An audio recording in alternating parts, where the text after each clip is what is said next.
Okay, happy Thursday, as always. Hope you're having a great day so far, whenever you're watching this. Um, as always, I'm going to try to mash several things together, so you'll have to be patient with me with this. Last Thursday, I asked the question, why God? Because I felt like the question, is there a God, isn't very interesting, at least to me, because what happens is we defend our position based on our experiences. If you've had um, some really tough things in your life and you haven't been able to figure out why God allowed that to happen or where was God in it, you probably, most likely, um, moved away from a belief in a God because it didn't turn out the way your belief system around God said it should. If you had a long time relationship with God and you have all these great experiences and these truths and these beliefs that you've put together, then you have this really strong belief in God.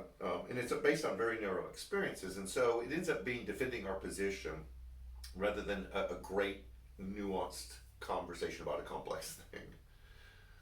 So I want to ask a similar question today, and that is why church? Like, why should church matter? Why is it important? How should church fit into our regular life? And again, we'll have both ends of the extreme. Well, I was hurt by the church. Church did some horrible things. My parents got a divorce and they kicked them out. I saw the church treat people who really didn't do anything wrong, more wrong than other people were, be terribly abused by the church. And then other people have tremendous, wonderful experiences with church. And so we would end up arguing in the same way. So the question is, does church matter or should you belong to a church? I want to ask why church. And what I'm doing is mashing together the June series of Can NCC Still Thrive and Flourish? And we're trying to figure out what the new reality looks like coming out of COVID, coming out of an election campaign season that was unbelievably divisive. We have such a diversity in this church, and a lot of people are struggling with what that looks like. And then what we're going to talk about this Sunday, July 4th, mashing that together with where does church fit in my life? Why should I be a part of a church?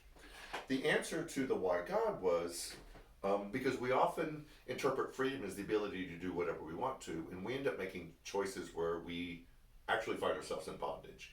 I can buy anything I want to, and I find myself in debt. I can date or be in a relationship with anyone I want to, and then I find myself just constantly in one bad relationship after another and no relationship at all. And things that feel like freedom end up putting us in bondage.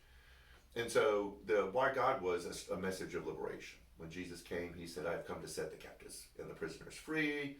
To pronounce this movement that he was doing of liberating people from their poor choices, from their sins, from a lifestyle that really held them in bondage. And so when we ask that question alongside with the why church, we go, well, what does church offer that I can't find with friends at the ball field, at the bar, at where I get my hair done, at where I work out? Well, what does church offer that doesn't offer? And which leads me to another question. And that is, I want you to think about a time that you, in the moment, thought that was a really good choice, and then later you found out, ooh, I thought I knew what I wanted in the moment and realized it was a really poor choice. You may have some friends that can help you walk through that. You may have a group of people that you can commiserate with. This is my understanding and hope for the church and answers the question, why church? That church was given to us by Jesus as a place where we can pull people in who've made really poor choices. That in the moment they seemed like wise choices, but then they found themselves really stuck.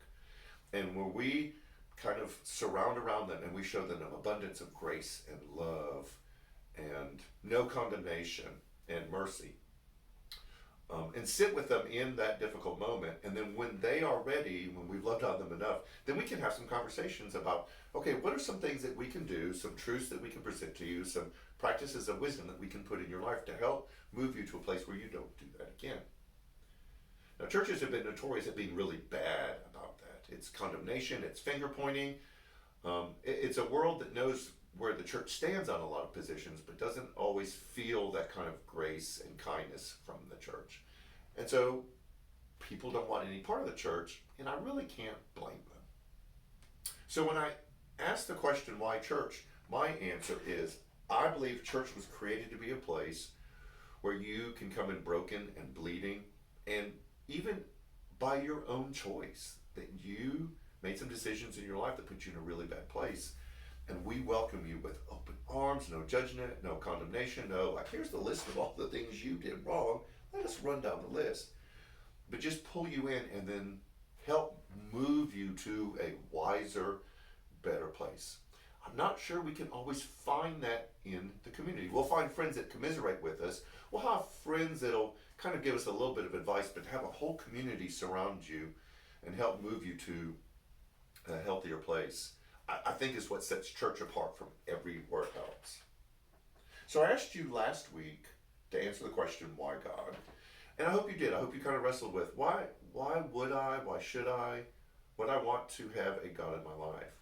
And then I want you to wrestle with this question, whether you are a faithful attender of NCC or another church, or you're just kind of done with church, you're not so sure about church right now, is ask the question, why church for you? And would you benefit from a place that would receive you if you're going through some difficult things in life?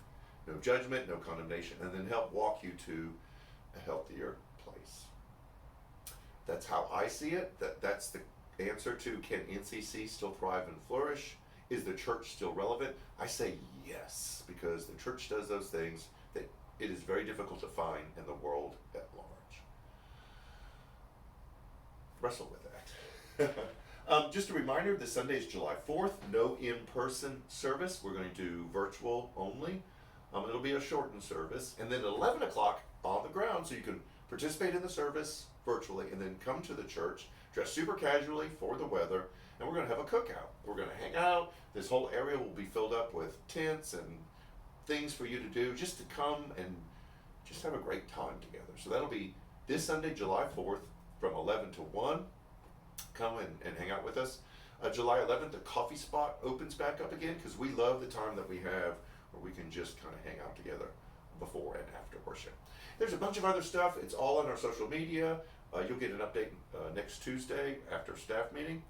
But that's it for now. Answer the question, why church for yourself? And should it matter? I hope you have a great week, and we'll see you Sunday. Take care.